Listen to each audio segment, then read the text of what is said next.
2024 ஜூலை 20ஆம் தேதி நடந்த அந்த வயநாடு பஸ்ட்டுங்கிறது ராத்திரி மிட் நைட்டில் நடந்தது.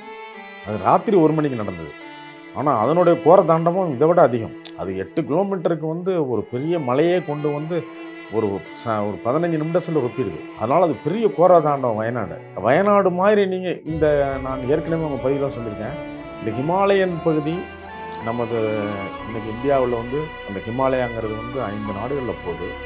நம்ம இந்தியாவில் இருக்குது, பாகிஸ்தானில் இருக்குது, பூட்டானில் இருக்குது, நேபாளில் இருக்குது, கொஞ்சம் டிபெட்டில் இருக்குது.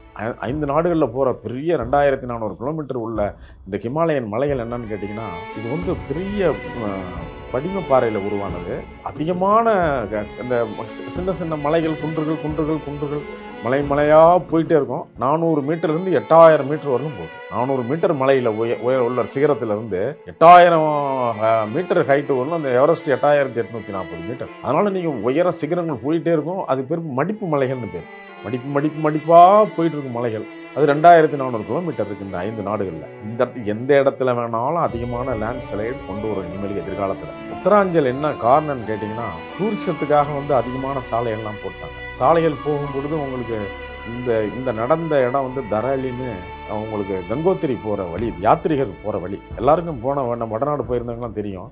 அந்த பாகீரதிங்கிற ரிவர் ஓரமாக போகும்போது உங்களுக்கு உண்மையாலுமே இயற்கையிலே சாதாரணமாக நீங்கள் ட்ராவல் பண்ணும்போது பயமாக இருக்கும்.